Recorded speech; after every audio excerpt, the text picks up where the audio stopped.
सुनो सुनाता हूँ मैं तुमको भारत की जांबाज कहानी।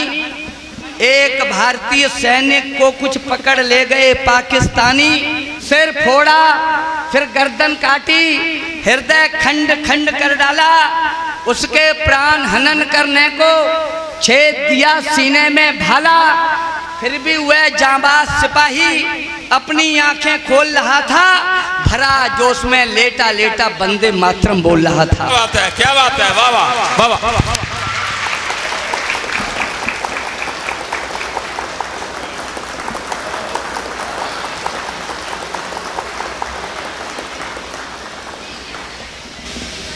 सुनो सुनाता हूँ मैं तुमको भारत की जांबाज कहानी।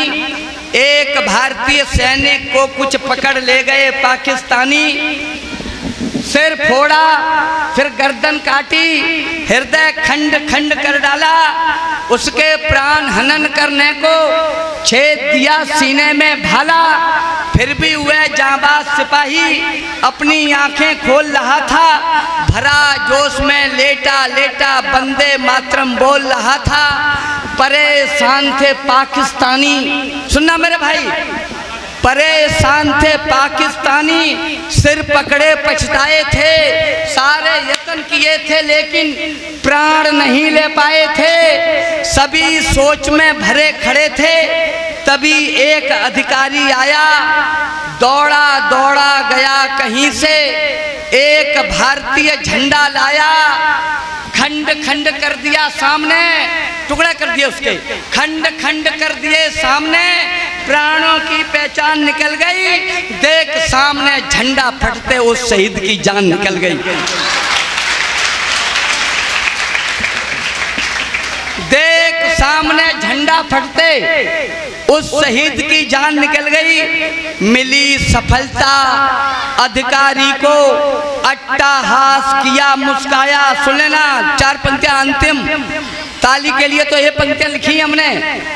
मिली सफलता अधिकारी को, अट्टहास किया मुस्काया, किए इकट्ठे सारे सैनिक और सभी को ये समझाया, अरे बुद्धुओ काम बुद्ध से लो, इनका तुम तन मत घालो, इनके प्राण हनन करने को, इनके देश का झंडा फाड़ो। इनको बहुत कष्ट होता है, कुर्बानी पीड़ा सहती है, इनको बहुत कष्ट होता है, कुर्बानी पीड़ा सहती है। हंसकर जान वतन को देना, इनकी माँ इनसे कहती है, ए भारत के लाल हैं इनके, आंखों में गंगा बहती है, दिल में देश बसा होता है, जान तिरंगे में रहती है।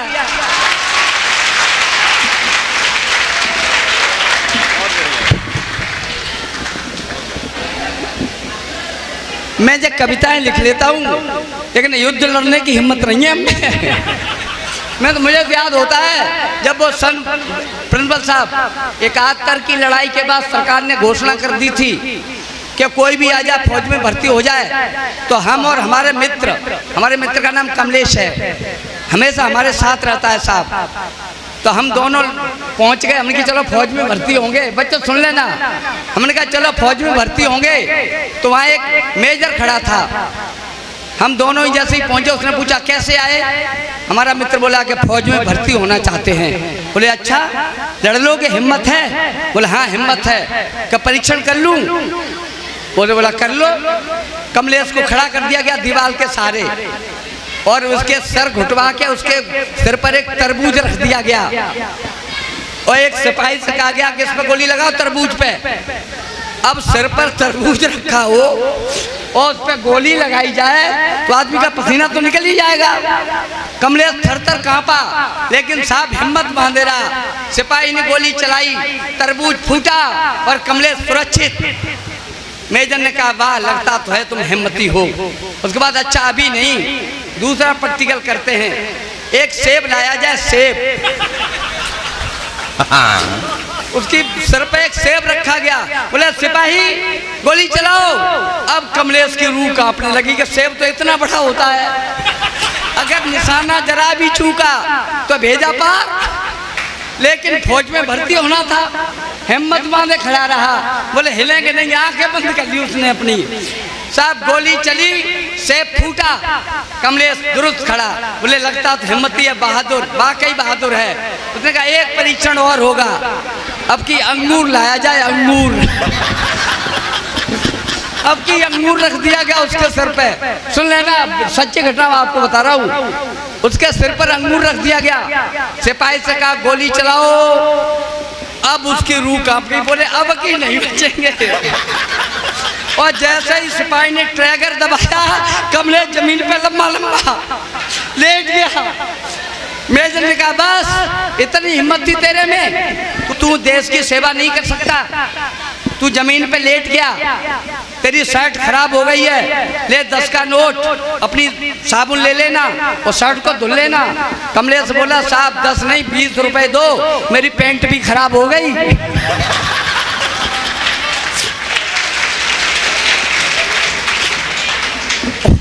उसके बाद मेजर हमसे बोला आओ तुम्हारा परीक्षण करे।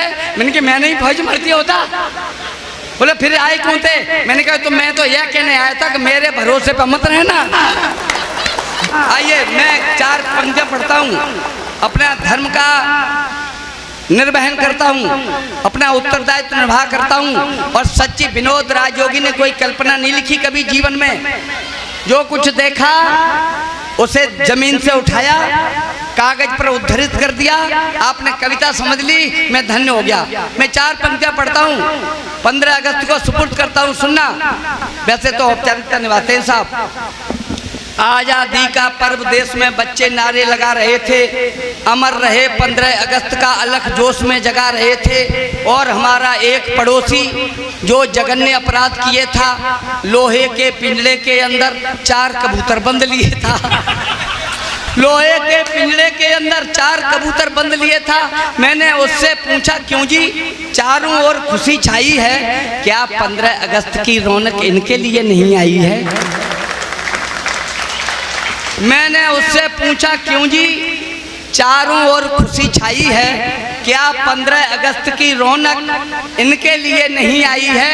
वह बोला श्रीमान आप क्यों हमसे ऐसे अटक रहे हैं, जरा गौर से देखो पिंजड़े में बापूजी लटक रहे हैं। वह बोला श्रीमान आप क्यों हमसे ऐसे अटक रहे हैं, जरा गौर से देखो पिंजड़े में बापूजी लटक रहे हैं। और गांव की सारी गलियां इन्हें सवेरे घुमा चुका हूँ, अमर शहीदों की कुर्बानी इन्हें हजारों सुना चुका हूँ। बोलो अब क्या कमी रही 15 अगस्त की शान में? इससे ज़्यादा क्या होता है अपने हिंदुस्तान में, इससे ज़्यादा क्या होता है मेरे बच्चों? इतना अच्छा, मैं हमेशा पॉजिटिव रहता हूँ, मैं कभी नेगेटिव प्रिंसिपल साहब नहीं होता। मैं जब इंटर में फेल हो गया तो मेरे पिताजी बहुत निराश हो गए, बोले सारे लड़के पास हो गए, मेरा लड़का फेल हो गया। मैंने कहा पिताजी उम्मीद क्यों हारते हो? अरे फेल हो गया तो कोई बात नहीं, आप देखना आगे चल के जो पास हो गए ना उनमें तो कोई प्रिंसिपल बनेगा, कोई फौज में जाएगा, कोई टीचर बनेगा, कोई बड़े बड़े कब बनेंगे और वो बात हमारी सुनेंगे। इसलिए मैं पॉजिटिव रहता हूँ। सुन लो ध्यान से, आइए मैं कविता पढ़ता हूँ। तो मैं कह रहा था भाग्य इतना खराब है कि मोर पंखी के तने झौवे निकल गए, मोर पंखी के तने झौवे निकल गए, पौन समझे थे जिन्हें पौवे निकल गए, कोयल के बच्चे जानकर पाला जिन्हें हमने, दोस्तों वे सब के सब कौवे निकल गए। अरे वो 4 पंक्तियां हमें याद आ गई पढ़ने आज के माहौल में। सुन लेना, विनोद राजयोगी की पंक्तियां हैं जो सुने। बेलगाम घोड़े पर बैठा, बेलगाम बेलगाम घोड़े पर बैठा, घुड़सवार क्या मंजिल पाए, पैदावार भला क्या होगी, छूटा साढ़ खेत में खाए, बिना नाथ का बैल जुता हो, उस कोलू को कौन बचाए, राम ही रक्षा करे वहां की जहां साधु सरकार चलाए।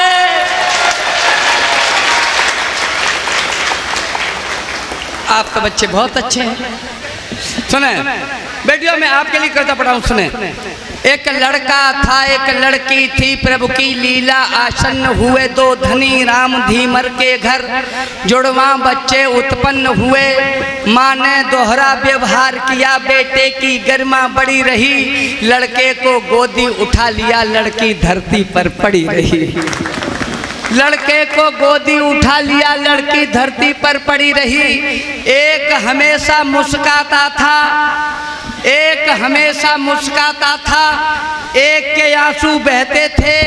लड़के का नाम पड़ा सुखिया, लड़की को दुखिया कहते थे। कुछ बड़े हुए शिक्षा देने का, जब माँ बाप का फर्ज हुआ, तब नाम एक विद्यालय में केवल लड़के का दर्ज हुआ। तब नाम एक विद्यालय में केवल लड़के का दर्ज हुआ। लड़का था खासा पढ़ा लिखा, सो उसे नौकरी खास मिली। शादी अपनी मर्जी से की, एक लड़की एमए पास मिली। धीरे धीरे कमजोर हुए, माँ बाप बुढ़ापा ढला गया। लड़का अपनी पत्नी को लेकर के सर्विस पर चला गया। क्या बात। लड़का अपनी पत्नी को लेकर के सर्विस पर चला गया। लड़की कब घर रहने वाली, वह भी अपनी ससुराल गई। माँ बाप अकेले सोच सोच सब सूख बदन की खाल गई। फिर खेल विधाता ने खेला, बूढ़ा तन हो बीमार गया। बुढ़िया की आंखें चली गई, बूढ़े को लकवा मार गया। अब नहीं सहारा है कोई, कब तक यूं आप जले दोनों। सोच समझ फैसला किया, बेटे के पास चले दोनों। सरकारी बंगला था, द्वारे पर चिकना पर्दा पड़ा हुआ। कुंडी खटकी फिर द्वार खुला था, सुखिया सम्मुख खड़ा हुआ। वे पास गए गदगद होकर, बेटा है पक्का जान लिया। आंखों में भर आंसू बोले, बेटे माँ को पहचान लिया। हम मजबूरी में आए हैं, सारी आशाएं टूट गईं। हमको लकवा ने मारा है, अब माँ की आंखें फूट गईं। ये बाप तुम्हारा बुढ़िया को यहाँ यही सोच कर लाया है। तुम यही समझ लेना बेटे, घर में एक कोई आया है। उसने देखा अंधी बुढ़िया, बूढ़ा लंगड़ा लाचारी है। हम कब तक इन्हें खिलाएंगे, ये सालों की बीमारी है। बोला मेरे भी बच्चे हैं, हम इनको खिला न पाते हैं। यहाँ पर रहना तो मुश्किल है, तुमको तरकीब बताते हैं। जो वृद्ध अवस्था में जाकर अंधे लंगड़े हो जाते हैं, वे लिए कटोरा सड़कों पर सब भीख मांग कर खाते हैं।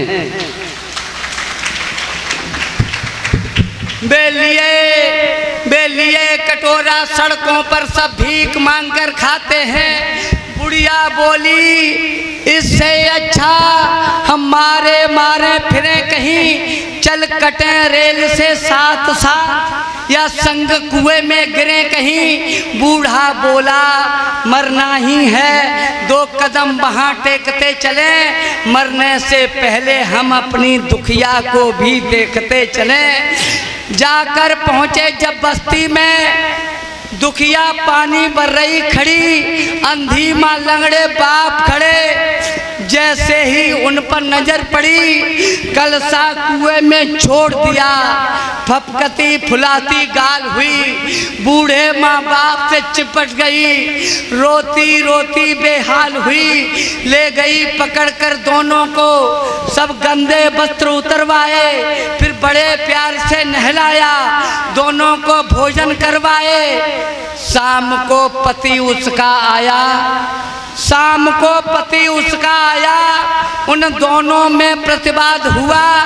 दुखिया बोली सुनिए स्वामी, मेरा भाई अपवाद हुआ। ये अंधे लंगड़े बेचारे हैं, ये 4 रोटियों की खातिर ही मेरे पास पधारे हैं। जो चाहे हमें सजा दे दो, हम करती अगर जो खता हैं आप हमारे परमेश्वर, तो ये भी जन्म देवता है। मैं नहीं चाहती हूँ इनकी खातिर तुम बर्बादी कर लो। अभी नहीं कुछ बिगड़ा है, तुम चाहो तो शादी कर लो। श्रीमान आप सब लायक हैं, बंधन इसलिए तोड़ सकती, माँ बाप निरीह अपंग हुए मैं इनको नहीं छोड़ सकती। क्या बात है, वाह वाह वाह वाह, बहुत अच्छा। माँ बाप निरीह अपंग हुए मैं इनको नहीं छोड़ सकती। फिर अस्पताल ले गई उन्हें, फिर अस्पताल ले गई उन्हें, मर्जी से स्वयं निकलवा दी। दुखिया ने अपनी एक आंख अपनी अम्मा के डलवा दी। माँ बाप का कर्ज हुआ करता, उसकी कर सब बेबाकी दी। बूढ़े बापू के चलने को लाकर उसने बैसाखी दी। मिल गई जिंदगी दोनों को, माँ बाप ने तब गुड़ पहचाने। हमने कैसा अन्याय किया, बीते दिन याद लगे आने। बेटे के तुलना में बेटी को जीवन शैली खोटी दी, इसको सारी सुविधाएं दी, इसको भरपेट में रोटी दी।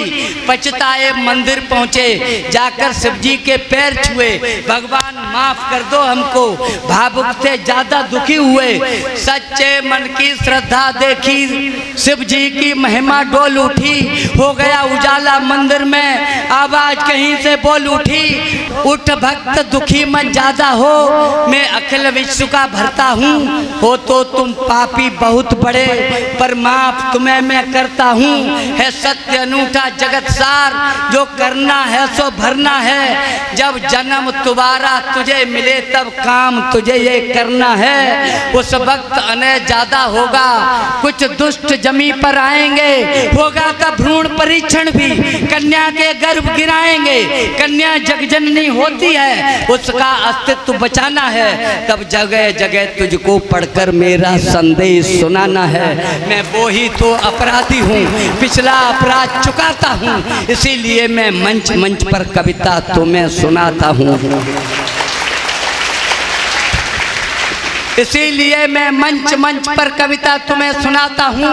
बेटा बेटी के बीच खुदी है खाई, इसको बांटो तुम। कन्या के भ्रूण छीन करके दुनिया की जड़ें काटो तुम। बेटी के प्रति दिल के अंदर जो हीन भाव जग जाएगा, जो पाप कभी हमने भोगा वह पाप तुम्हें लग जाएगा। बेटी को जो कमाकेगा उस बाप की टांगें टूटेंगी। बेटा बेटी में भेद करे उस माँ की आंखें फूटेंगी। इसलिए मैं समझाता हूँ, बेटी का प्यार न छीनो तुम, वह भी संतान तुम्हारी है, उसका अधिकार न छीनो तुम।